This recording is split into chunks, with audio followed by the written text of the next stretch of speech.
जुन्नर विधानसभेचा तिढा आता पुन्हा एकदा वाढलाय। अजित पवार यांच्या पक्षातील अतुल बेनके यांना उमेदवारी देण्याची शरद पवारांकडे मागणी केली जाते। बेनके समर्थकांसह आदिवासी मुस्लिम प्रतिनिधींनी शरद पवारांची भेट घेतली आहे असं समजतंय।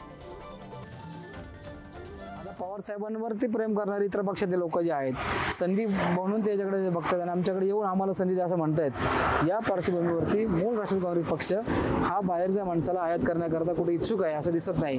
पण एक वेळ बेनके साहेब आले तर आम्ही विचार करू ही भावना त्यांच्या मनामध्ये आहे आणि निष्ठावंतांना संधी आपण द्यावी।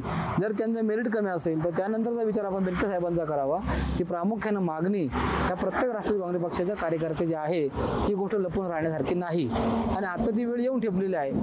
राष्ट्रवादी काँग्रेस पक्षाचे 2 गट पडल्यामुळे आदिवासी समाजावरती जो विपरीत परिणाम असा घडला तो घडू नये म्हणून आम्ही शरद पवार साहेबांना विनंती करणार आहे की पवार आणि बेनके कुटुंब कुठेतरी एकत्र येऊन आत्ताच्या विधानसभेची उमेदवारी ही अतुलदादा बेनके यांना द्यावी असं आमच्या आदिवासी समाजाकडनं त्यांना मागणी करण्यात येत आहे। आम्ही पवार साहेबांना असं साकडं घालू की आज जुन्नर तालुक्याची उमेदवारी विधानसभेची ही पवार आणि बेनके कुटुंब कुठेतरी एकत्र राहावं आणि एकजुटीने ती उमेदवारी अतुलदादा बेनके यांना देण्यात यावी असं आम्ही त्यांना आज साकडं घालणार आहे आदिवासी बांधवांच्या वतीने।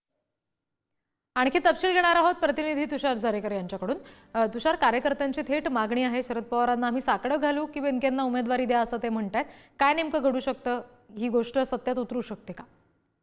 नक्कीच रिद्धी, एकंदरीत जर आपण पाहिलं तर राष्ट्रवादीमध्ये 2 गट पडल्यानंतर अतुल बेनकेंनी 6 महिने खरं तर आपली भूमिका जाहीर केली नव्हती। नक्की आपण कोणत्या पक्षात आहे हे सांगितलं नव्हतं। मी शरद पवारांबरोबर आहे, मी अजित पवारांबरोबर आहे अशी संदिग्ध भूमिका खरं तर अतुल बेनकेंनी ठेवली होती। त्यानंतर जर आपण पाहिलं तर त्यांनी अजित पवारांबरोबर जाण्याचा निर्णय घेतला। मात्र अतुल बेनकेंचं शरद पवारांच्या राष्ट्रवादीशी आणि अजित पवारांच्या राष्ट्रवादीतील कार्यकर्त्यांबरोबर जवळीक असल्याने हा संपूर्ण तिढा आता निर्माण झाल्याचं पाहायला मिळते। कारण शरद पवारांच्या राष्ट्रवादीकडे तुल्यबळ असा उमेदवार नसल्याचं दिसून येत आहे। त्यामुळे महाविकास आघाडीमध्ये सत्यशील शेरकर हे जे काँग्रेसचे नेते आहेत त्यांना राष्ट्रवादीतून उमेदवारी मिळण्याची दाट शक्यता असताना आता राष्ट्रवादीच्या शरद पवार गटाकडनंच अशी भूमिका जाहीर होताना दिसतीये।